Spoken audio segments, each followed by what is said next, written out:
వర్షాకాలం ముందొస్తుందని తెలిసి కూడా రాష్ట్ర ప్రభుత్వం ఎంతవరకు ఏర్పాట్లు చేసింది అనడానికి మంచి ఉదాహరణ, నెల కాలం పోయినా సరే కేవలం 3 రోజుల నుంచి హైదరాబాద్లో వర్షాలు కురుస్తుంటే ఫ్లైఓవర్ మీద కూడా నడుములోతు నీళ్ళు వచ్చే పరిస్థితి తయారైందని మనం అర్థం చేసుకోవచ్చు.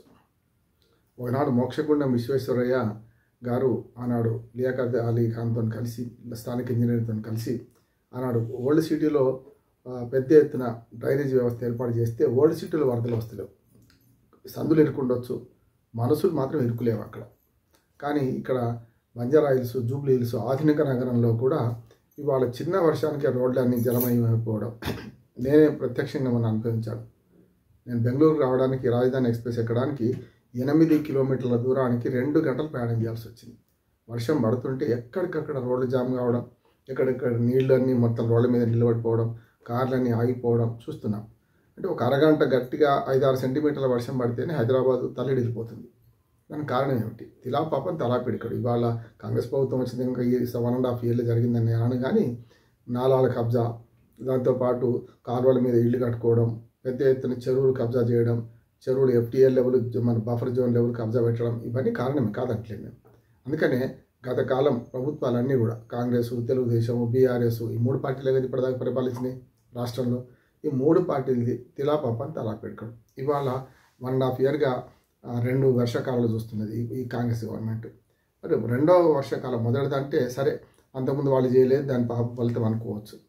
కానీ ఎప్పటికప్పుడు మరి ఈ వర్షాకాలం వచ్చే ముందే మ్యాన్ హోల్స్ సరిగ్గా సాఫ్ చేయడము, దాంతోపాటు ఏమైనా చెత్తా చెదారం ఉంటే నాలాలలో తీసేయడం ఎక్కడిది, మొత్తం అంతా ప్లాస్టిక్ బాటిళ్ళు, మనకు వ్యర్థాలు, రకరకాల మురుగు పదార్థాలు అన్నీ అందులో వేస్తున్నారు కదా, దాన్ని తీసేసే పరిస్థితి లేదు.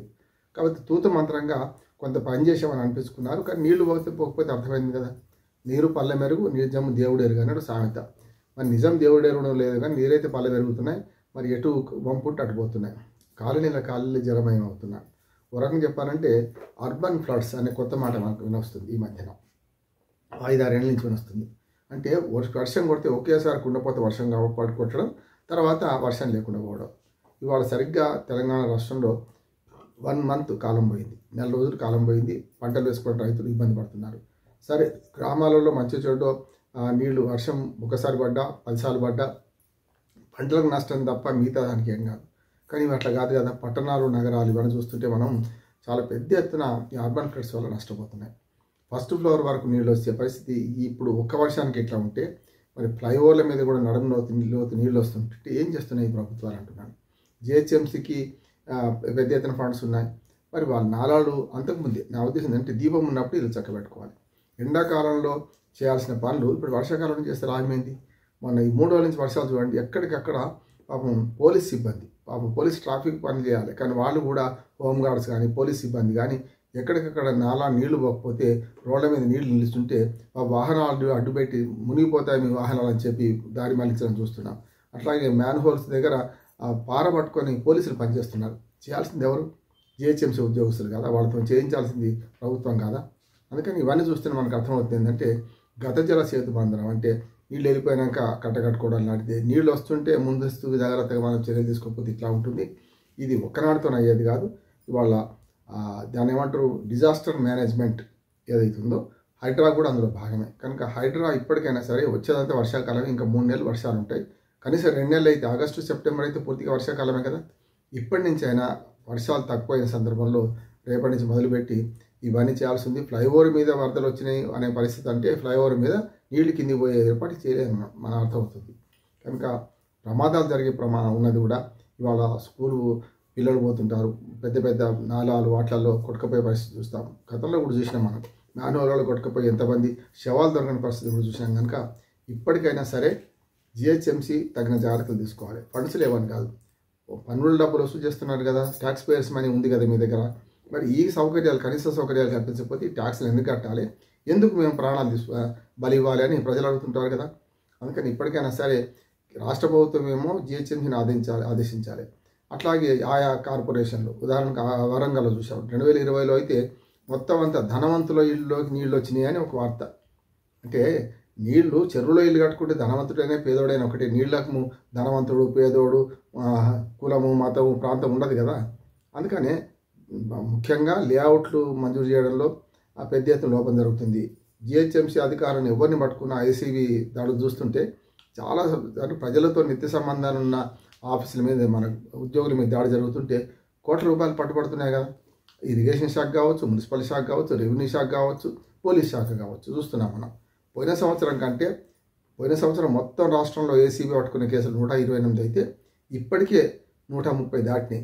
8 నెలలు కాక 7 నెలలు కాకముందే సగం సంవత్సరంలో జూన్ నెల లెక్కలు చెప్తే ఉద్యోగులు అవినీతి పాల్పడుతున్నారు. దాని తగ్గట్టుగానే రాజకీయ నాయకులు అంతకంటే అవినీతికి పాల్పడుతున్నారు. చూస్తున్నాం కదా. ఆవు చేలో వేస్తే దూడ గట్టిన మేయదు కదా. ఆవు రాజకీయ నాయకులు, దూడ ఉద్యోగస్తులు, ఈ ఇద్దరు అదే పనిచేస్తుంటారు. కనుక ఇప్పటికీ వర్షాకాలంలో డిజాస్టర్ మేనేజ్మెంట్ కమిటీలు పనిచేయాలి. పెద్ద ఎత్తున హైడ్రా కూడా ముందుకు రావాలి. రంగనాథ్ గారు ఇల్లు కూల్చడంగా చేయాల్సిన పని ఇది చేయండి, ఈ పనులు చేయండి. ఖచ్చితంగా రేపు పొద్దున మంచి పేరు వస్తుంది. మీకు కూడా మంచి అధికారి, మీకు మంచి పేరు ఇప్పటికే ఉన్నది. హైడ్రా వల్ల ఇంకా మంచి పలుకుబడి మీకు పెరిగింది. దీన్ని ఉపయోగించుకొని ఏమైనా సరే కనీసం ఇల్లు కూలగొట్టకండి, నాలాలను బాగు చేయండి. దానికి సంబంధమైన ఫండ్స్ తీసుకోండి. మీకు ఎట్లాగూ అధికారం ఉంది, డబ్బులు ఉన్నాయి. నిజంగా హైడ్రాకు డబ్బుల కొరత కూడా లేదు. ఒక రకంగా చెప్పిన అభినందించాల్సిన అంశం ఏంటంటే కొన్ని వందల ఎకరాల భూమిని ఇవాళ మన హైదరాబాద్లో నాలాల పేరు మీదనో, మన చెరువుల బఫర్ జోన్ పేరు మీదనో, రకరకాల ఎఫ్టీఎల్ పేరు మీదనో మనకు శిఖం భూములు కూడా కబ్జా చేసినట్టు మెల్లమెల్ల విడిపిస్తున్నారు. ఇది మంచిదే. ఇంకా అభినందన దక్కాలంటే ఈ వర్షాకాలంలో హైడ్రా మరింత మెరుగైన పనితీరుని కల్పించాలి. అప్పుడు ప్రభుత్వానికి మంచి పేరు వస్తుంది, మీకు అధికారిగా మీకు మంచి పేరు వస్తుంది అని రంగనాథ్ గారు కూడా విజ్ఞప్తి చేస్తున్నాం. ఏదైనా సరే ఇప్పుడు వెంటనే చేయాల్సిన పనులు ఏంటంటే నీళ్లను మళ్లించే ప్రయత్నం చేయాలి. మురుగు నీటి కాలువలు బాగు చేయాలి. వర్షాకాలంలో ఎంత కనీసం 5-6 సెంటీమీటర్ల వర్షం వస్తే పెద్ద దోకా లేదు నగరానికి అనే మాట చేయాలి. లేకపోతే నగరాలు నరకాలుగా మారిపోతున్నాయి, నివాస యోగ్యమైన పరిస్థితి లేకుండా పోతున్నాయి. ఇది జరగకుండా చూడాల్సిన బాధ్యత అధికారులది, రాష్ట్ర ప్రభుత్వాన్ని.